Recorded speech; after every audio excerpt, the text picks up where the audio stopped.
Guys, we have gotten some major, and I mean major changes announced by Bungie today with the Season 21 Abilities Tuning Preview. So from the Destiny 2 dev team, hey folks, combat gameplay team here to talk about the near future of Destiny Abilities Tuning. It's been a very busy year with a lot of changes in Ability Sandbox. The Subclass 3.0 conversion of Void, Solar, and Arc, followed by the brand new Strand subclass. So we're taking this opportunity to evaluate the state of our subclasses and systems, focusing on adjusting abilities that are either overshooting or not quite hitting our power bar. Today, we'll be going through an update to Fragment slot allotments on a selection of aspects, PvE-focused improvements to roaming supers, and general balance updates across our subclass suite. Now, with Season 21's Ability Tuning Pass, these are our high-level goals. Increase the viability of roaming supers in high-difficulty PvE content. Oh, thank God! You can start by buffing Dawnblade to what we thought it was going to be. Incorporate subclass keywords into a selection of light subclass supers. Reduce the amount of unlimited uptime mobility available in the Crucible, and increase build crafting capabilities of a selection of Stasis and light subclass aspects. Interesting. Okay, let's see. Now, starting with the Fragment budget review. Over the last year, we've consistently heard feedback that single Fragment slot aspects feel restrictive to player build crafting freedom. Fragment slots are a critical balancing lever that we intend to continue to use to control aspect potency, but we don't feel that any of the current single Fragment slot aspects are overperforming to the point of restricting them to a single slot. And so with Season 21, we're increasing them to 2. All right. So again, guys, across the board, all your single Fragment aspects will be able to add another Fragment. That's nice. Now, to set expectations now, we are not committing to a minimum budget of 2 Fragment slots for future aspects, and we may change these slot allotments in the future. As we monitor the affected aspects' performance following this change, additional updates to their potency level should be expected. So increase the Fragment slot allotment for the following aspects from 1 to 2. For Hunter, Trapper's Ambush, Shadow Dive, Gunpowder Gamble. For Titan, Bastion, Juggernaut, and for Warlock, Chaos Accelerant. Guys, this is pretty significant, like for real. I've got some builds already creeping into my mind right now. Now, super tuning updates. With Lightfall's release came 2 new roaming supers, Silk Strike and Blade Fury. The tuning on these supers was an experiment to determine where we felt roaming supers could live in the combat sandbox. We're pretty happy with the results, and with Season 21, we're taking a pass at other roaming supers as well as some underperforming burst supers to increase their viability. While there is too much nuance in the Destiny Sandbox to completely equalize the performance of something as diverse as our suite of supers, our hope is that this puts them on a more level playing field. Yeah, there's something to be said, guys. These Strand supers, when we did our damage testing for them, they did significantly more damage, Silk Strike and Blade Fury, in comparison to our other supers. Now, one of the ways we're working to increase the viability is through damage resistance. In addition to the damage resistant values that supers have against other players, all supers have additional intrinsic damage resistance against PvE combatants, which we're increasing. With this change, our goal is that supers, in particular melee supers, are more easily able to engage with targets in high difficulty content. Now, that's more demoralizing than getting stopped by a champion while in your super. So all supers have an increase in PvE damage resistance by 20%. Now, in our initial Subclass 3.0 conversion, we opted not to include subclass keyword integration, for example, Joe, Scorch, etc., into most supers. But now that the dust has settled, we are revisiting that idea. With Season 21, we're taking a pass at the roster and adding intrinsic keyword behaviors where their inclusion makes sense. Unlike existing interactions such as Arc Staff with Lethal Currents or Send a Shield with Controlled Demolition, these will be baked into the super's base behavior. Let's go through the changes class by class. Fellas, this is significant. Now, starting with Hunters. Overall, we're happy where Hunters super sit in high-level PvE gameplay. They offer strong burst damage from relative safety, and several already have keyword integration. However, there's still a few supers that are lagging behind the rest of the pack that we'd like to address. Well, let me see it. Spectral Blades, will you be meta in PvE? Now, Golden Gun and Arc Staff are slightly underperforming in their intended combat roles, so we're giving them a PvE damage bump that we think will make them more viable. Golden Gun, both Marksman and Deadshot, they're increasing the PvE damage here by 20%.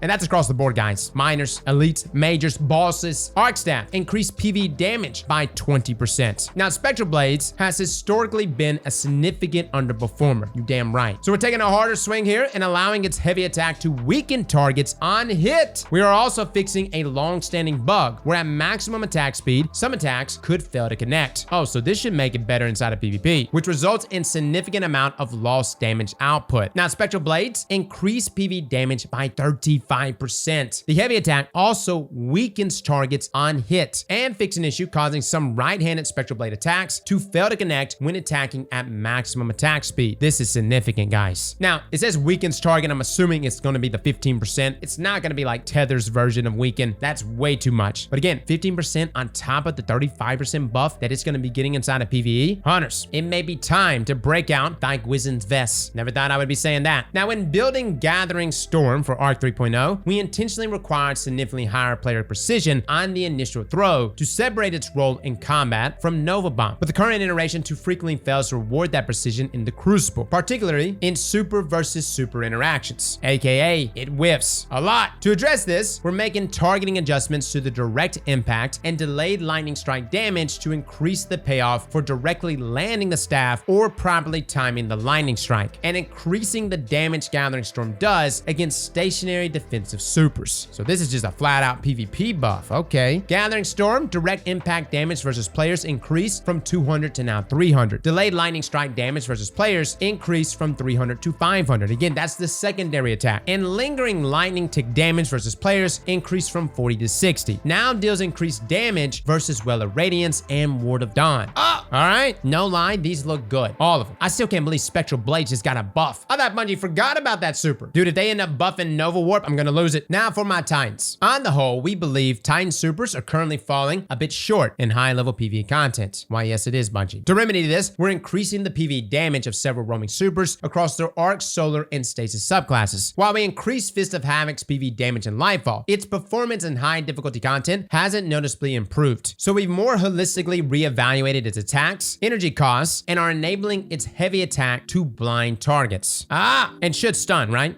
I would assume so. Now, Fist of Havoc, light attack costs reduced from 8.5% to 6%. Heavy attack cost reduction from 18% to 12%. Okay. Increase heavy attack PvE damage by 33%? What? Heavy attack now blinds targets near the center of the slam area. So it's actually the heavy attack that applies the blind. Well, that's gonna be nasty. Now, while Glacial Quake's heavy slam is in a solid place with strong damage output, the light attack doesn't offer enough of a reward to feel worthwhile in its current state. To address this, we're increasing the light attack's damage against all target types and increasing its speed by 10%. Now, this attack will also benefit from some improvements we're making to the neutral game Shiver Strike that you'll read about further on. But starting with the Glacial Quake, increase Shiver Strike thrust speed while in the super by 10%. A nice buff, even inside of PvP, and increase the light attack damage by 20%. All right, so notice they didn't say anything about PvE specifically here in that statement, so I'm assuming this is going to apply for both PvE and for PvP. Both of these changes here to the Glacial Quake. I like it. Now for Sentinel Shield, Hammer of Soul, and Burning Maul. We're happy with their performance given their additional utility, but we feel that some minor damage increases would significantly help their usability in situations where pure offense is needed. For Burning Maul in particular, we're also making a small quality of life change in its interaction with Soul Invictus aspect and allowing the heavy attack Cyclone to apply a small amount of Scorch. Oh my, give us some ignitions, Bungie. Now, Sentinel Shield, increase PvE damage by 20%. Hammer of Soul, increase PvE damage by 10%. And Burning Maul, increase PvE damage by 10%, now creates a sunspot on cast when Soul Invictus is equipped, matching behavior of Hammer of Soul. Very nice. And also the heavy attack Cyclone now applies Scorch over time. Holy hell, fellas, we're gonna have to do so much testing. Y'all know that? It's gonna be a crazy month. Now, next we have Warlocks. Warlocks have generally strong neutral game abilities and are doing well within our expected performance band, but a number of their super options currently feel below the bar in high-level content. With Season 21, we're addressing some of these outliers on the low end, focusing primarily on Stormcaller and Voidwalker, with a few quality of life fixes sprinkled throughout. So for Voidwalker, we're increasing the PvE damage output of Nova Warp and both Nova Bomb variants, allowing Nova Warp to make targets volatile. So Nova Warp, increase PvE damage by 15%, and a fully charged attack now makes enemies volatile on hit. So again, some anti-champion capabilities there. 15% still doesn't feel like a lot, but to be honest, guys, I haven't used Nova Warp inside of PvE in so long. I don't even know what it does now. Like, I don't even know how much damage it actually puts out. We really need to do pre-testing on this, and we're actually going to do damage testing on all of these. We'll have like a pre-video with damage values, and then we're going to have a post-video of all the damage values and just see how much was actually increased here. Now, Nova Bomb, PvE damage increased by 20%. Not bad. Okay. Now for Stormcallers, we don't believe either Storm Trance or Chaos Reach are excelling at their intended roles in the current landscape. So we're taking a pass at their PvE damage output and allowing them both access to the Jolt keyword. So for Storm Trance, increase PvE damage by 25%. The damage ramp while attacking now occurs more quickly, over 3 seconds, down from 5. Again, guys, guys, you hold your tickle fingers long enough, it increases the damage. So maxing out here at 3 seconds instead of 5 is really nice. Now the landfall detonation in Seekers now jolts targets. Wow. So you'll be able to carry it out, especially against like single targets, doing prolonged damage on top of what you're doing actively with your Storm Trance. Now the big takeaway from that one is the 25% buff. Now Chaos Reach, increased PV damage by 25%. Now sustained damage on a single target now creates a Jolt Lightning Strike at the target's location. Also increased damage resistance versus players from 40% to now 50%. Oh, all right. And increased maximum stray speed from 3.5 meters per second to 4.5 meters per second. Interesting. I never looked at it as like a mobile super though, right? And adjusted the super camera to avoid the player's body, blocking view of targets when strafing. Warlocks, it is time. Look, at one time, fellas, really, Geomag, Chaos Reach, Warlocks were the strongest in the game, like for both PvP and PvE. Like Bungie had to go in there and nerf Geomags directly. And I will say, man, there was something magical popping that Kamehameha wave and just eliminating everything on the battlefield. But yes, it has been needing a buff for a very long time. Now, I did not say anything here about applying jolts with Chaos Reach. Maybe I'm missing it here, guys, but I'm assuming like the sustained damage applies that jolt, right? Because like Storm Trance said, jolt is caused by the landfall detonation in Seekers. So I'm under the assumption here, maybe it's like the sustained damage from Chaos Reach, or perhaps it's like the initial damage. That's what's going to cause the jolt. We'll see. Bungie's probably going to give us some clarification on that at some points. Now, while we're happy with Winter's Wrath excelling as a crowd control tool, we're giving it a small damage boost in PvE to increase its usability in situations like boss damage phases. So Winter's Wrath increased PvE damage by 10%. No lie, guys, we did a damage test on our supers, and it wasn't the best, but I was still impressed with Balladors. And by the way, if you're wondering what the hell exotics we're talking about, don't worry, we're gonna have a follow-up video on all of this, talking about exotics to lock in for next season. But honestly, no rush. You're literally gonna have exotic focusing next season. Again, you gotta discover them, but still, if you don't have that perfect role, don't stress about it. Unless the stats for focusing are gonna be shite. In that case, it's time to do some Grandmasters. Now, finally, we're making some small adjustments to the Daybreak camera to make it easier to locate targets in the heat of combat. Daybreak adjusted super camera to allow the player to look down further and avoid VFX blocking view of targets when moving quickly. All right, again though, I wanted more. I wanted more from Daybreak inside of PvE, especially considering how nasty Bottom Tree Dawnblade used to be back in the day before Solo 3.0. Now, Strand tuning updates. Let's talk about Strand, our newest damage type. We're still in the process of evaluating Strand's performance in the live game, and we expect that performance to continue to shift over the course of this year as new aspects are added for each class. For now, we're making some adjustments to base cooldown times and targeting improvements to pain points that we've observed since Lightfall's launch. So for Hunter, Threaded Spike increased projectile travel range before beginning to return to the player by 30%. Also increased damage versus PV combatants by 55%. Okay, look at there, Hunters. Believe me, guys, there's a play to be made here. Now, slightly reduce the speed of the dart as it returns to the player to make catching it easier. Increase energy gain for catching the dart based on the number of enemies hit, as it should be. Now pierces Cabal phalanx shields and no longer prioritizes the catch action over the grapple melee if an enemy target is within grapple melee range. Now Titans, Frenzy Blade. Decrease cooldown based on how many melee charges the player has stored. At 0 charges, cooldown reduced by 15%. At 2 charges, cooldown reduced by 30%. Oh, interesting. So Bungie is trying to get us to hang on to our melees instead of just spamming them one after another. Now Warlock, Arcane Needle. Decrease cooldown based on how many melee charges the player has stored. At 0 charges, cooldown reduced by 15%, and at 2 charges, cooldown reduced by 30%. Now increase projectile speed based on the projectile's flying time. Initial velocity increased to 40 meters per second, up from 30, and final velocity increased to 70 meters per second, up from 60. Also increase projectile tracking strength by 10%, aka more unravel melees and faster. Grapple, reduce the base cooldown from 105 seconds to 82 seconds, and reduce the minimum time between grapple activations from 2.5 seconds to 0.2 seconds. Now, Thread of Generation, reduce energy generation provided by some damage over time mechanics. No! Also reduce energy generation provided by trace rifles by 36%. What an odd number, right? Or I guess in this case, an even number. But yes, Thread of Generation with rapid fire weapons, and of course, damage over time weapons. Hence why we said Thread of Generation was like the best fragment of all fragments on the Strand class. Now, Stasis tuning updates. Across season 14 and 15, we made a series of tuning changes to our Stasis subclasses to bring them closer to our expected power bar, primarily in the Crucible. Yeah, for my new players, when Strand came out, it was the most busted thing you have ever seen in your life. Now, with Subclass 3.0 and Strand out the door, we're revisiting some of those changes and making updates where we feel specific Stasis abilities or aspects are lacking in the current landscape. In particular, where previous changes had a negative impact on the feel of an ability. So for Hunter, Withering Blade increased projectile tracking search range on bounce versus players by 20%. Oh, good. Also increased maximum tracking strength by 12.5%. Listen, as long as we are not running into another Shatter Dive meta, this is completely fine with me. Titans, Shiver Strike, maximum thrust while in flight increased by 16%. Also decreased maximum downward influence of gravity while in flight by 18%. Howl of the Storm increased the width of freezing cone versus players by 31%. Oh, actually though, there's something demoralizing about getting frozen by Howl of the Storm and then the person just drops a Witherhoard shot on you. Quite the humbling experience. And with this increase in width, you'll be able to accomplish this even easier. Now Warlock Frost Pulse now provides 2 meters of additional melee lunge range after activation for 1.2 seconds. Oh, okay, so for like the follow-up melee, you cast your Rift, you generate that shockwave that freezes opponents, and then you have 2 meters added to your melee. I wonder if this is going to stack with Ophidians. Mother of God. Now, light subclass tuning updates. For our light subclasses, Season 21 brings a general tuning pass at a wide variety of abilities, focusing on those that are significantly overperforming or underperforming. So for Titan, with update 3.4.0, we made shoulder charge abilities, Seismic Strike, Shield Bash, and Hammer Strike significantly easier to use and increase their viability as a movement tool at the cost of the ability to one-shot other players without intentionally build crafting. As Subclass 3.0 has rolled out and shoulder charge abilities are no longer locked to specific subclass diamonds, it's become clear that extreme mobility enabled by the energy cost of shoulder charge is too high. Oh boy, here it comes, fellas. While we're comfortable with players having strong movement capabilities at their disposal, these abilities should have a meaningful trade-off for their use and shouldn't be always on. To that end, we're adding a small melee energy cost to shoulder charge abilities on activation, regardless of whether a target was hit. Now we realize this is a big shift and don't want to punish players who use these abilities primarily for offense, so we're offsetting this change with decrease in their base cooldown. So Seismic Strike, Shield Bash, Hammer Strike now cost 15% melee energy on activation, but base cooldowns are now standardized at 91 seconds, previously ranged from 101 seconds to 114 seconds. Now based on your strength stat, the effective cooldown on shoulder charges as a movement tool will range from around 17 seconds at 0 strength down to around 7 seconds at 100 strength. AKA, Bungie is tired of us spamming shoulder charge over and over. I'm not gonna lie, guys, I pretty much use shoulder charge as a means of movement rather than using it as a means to get a kill, right? With that being said though, this is gonna make you either prioritize strength or only use your shoulder charge in situations that you really need to use it. But I will say, that hurts, man. I mean, it really does. For me, it does. I use shoulder charge so much just because I love the movement, right? And considering we don't have Twilight Garrison in the game, it's nice having something there for movement, considering how mobile hunters already are naturally and how most warlocks are using Icarus Dash or even the likes of Blink. I felt like shoulder charge was like our thing, right? But considering how many people are playing Titans these days, I felt it was only a matter of time. Now in Season 21, we're also making some adjustments to Knockout. That is a good thing. Shield Throw, Throwing Hammer, and Sunspots. Knockout currently offers a large number of easy to activate powerful effects, and the most prominent of which is its long duration melee lunge bonus, which has proven to be extremely difficult to combat as a potential target. Yes, mainly due to rubber banding Bungie. Now to bring this aspect's potency closer in line with that of its peers, we're reducing the melee lunge bonus it provides from 2 meters to now 1 meter. Now to offset this change in PvE, we're also increasing its uncharged melee damage bonus versus PvE targets from 60% to now 100%. Well, that is a clear win for PvE players. Personally, I still don't think we need anything boosting our melee range in game, considering how bad rubber banding actually is. Fitting aspects is a problem. Knockout is a problem. Syntheseps is even a problem. And I know a lot of people right now, I know you're probably listening to this saying, Cross, stop. You're asking for nerfs. How could you? But until Bungie actually gives us servers that can handle characters literally bouncing all over the screen when they're going for their melee, it is so hard trying to kill someone that is in the process of rubber banding because they're literally moving 7+ meters with every single melee hit. It's crazy. Now, Knockout, lunge range reduced from 6.5 meters to 5.5 meters. Uncharged melee PvE damage bonus increased from 60% to now 100%. Good change across the board, guys. 5.5 meters. We'll have to see exactly how that plays out, but this was a long time coming. Now, for Shield Throw and Throwing Hammer, we're making a few improvements to their usability, primarily against fast-moving targets. So for Shield Throw, increase base impact damage from 60 to 70. Also increase consistency of finding and adjusting initial trajectory toward a new target after a bounce. So similar to what we saw there with like Withering Blade, it should seek targets better, at least from what Stasis stated here. Now, throwing hammer now adjusts its initial flight trajectory based on your aim assist target. Oh, tracking hammers? I will say, if you're gonna nerf shoulder charge, at least give us some better options here. Now, with the launch of the Witch Queen last year, we implemented a preemptive tuning change to reduce the amount of damage sunspots dealt to players. Sunbreaker's performance is currently trailing the rest of the Titan subclasses in the Crucible. You damn right it is. So with Season 21, we're walking that change back slightly to make sunspots a safer haven for Sunbreakers and their allies, and better at encouraging enemies to keep their distance. So Sol Invictus increased damage dealt by sunspots to enemy players per tick from 17 to 22. Wow. Come on, Bungie. Just let it happen. I remember back in the day when you made a sunspot inside of Crucible, if an enemy even dared step in that thing, they just melted. Now for Hunters. Hunters, we're making a series of targeted changes to Night Stalker and Gunslinger melee abilities. Now for Night Stalkers, we're increasing Snare Bomb's effectiveness as a debuffing tool to help enable more offensive playstyles and furthering their ability to support their allies. Now Snare Bomb, increase PvE, weaken duration on detonation from 4 seconds to now 8 seconds. And again, guys, with your dodge, you can just refresh this, right? That's what's so nice here. Now for Gunslingers, Proximity Explosive Knife and Weighted Throwing Knife, particularly on mouse and keyboard, have dominated the performance charts, with Lightweight Knife struggling to land in its intended role as an easy-to-use melee option. To bring these back into our expected power band, we're shifting the damage output of Proximity Explosive Knife slightly further towards direct impacts, reducing the ease of use of Weighted Throwing Knife for mouse and keyboard inputs, especially at very close range, and making Lightweight Knife easier to use for a broader range of player skills.